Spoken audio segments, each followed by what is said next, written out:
Assalamualaikum warahmatullahi wabarakatuh. Dina daget ayeuna sim kuring bade ngadugikeun pedaran saperkawis ngeunaan naon ari carita babad.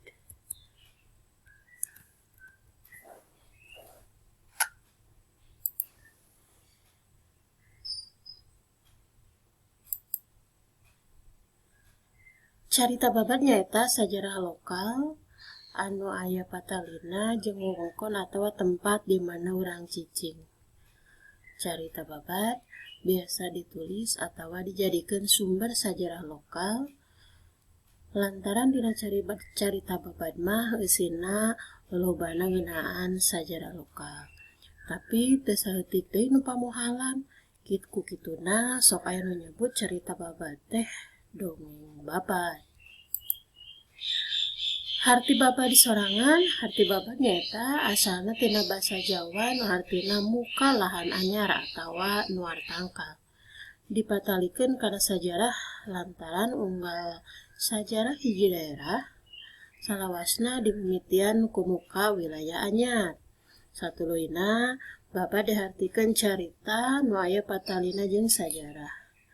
Dina kamus basa Sunda disebutkeun yen babad teh nyaeta carita kajadian zaman baheula nurutkeun Dana Dibrata 2008 kaca 44. Dongeng anu ngandung unsur sajarah nurutkeun KUBS atau Kamus Umum Basa Sunda 1883 kaca 30. Naon sababna babad diasupkeun kana dongeng?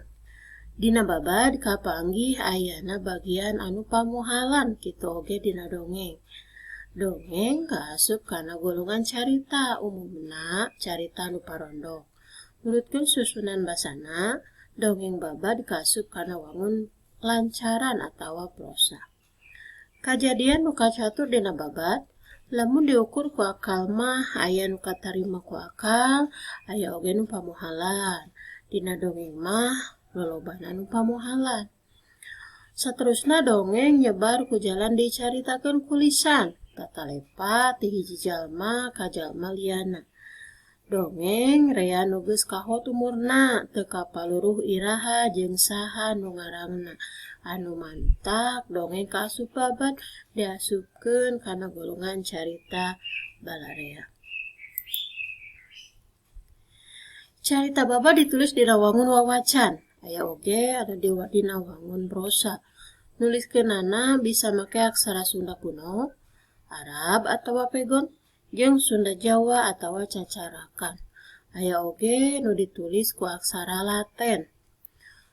Sababaraha judul carita babad anu geus kasohor diantarana nu kahiji aya babad Cikundul, nu kadua aya babad Bogor, nu katilu aya babad Galuh, nu kaopat aya babad Sukapura, nu kalima aya babad Sumedang, genep aya babad Panjalu, 7 babad Cirebon, 8 babad Godog, jeung nu kasalapan aya babad Banten. Anu jadi struktur dina carita babad nyaeta nu kahiji aya tema. Tema nyaeta inti pikiran atawa puseur implengan pangarang atawa inti pikiran nu aya dina prosa fiksi.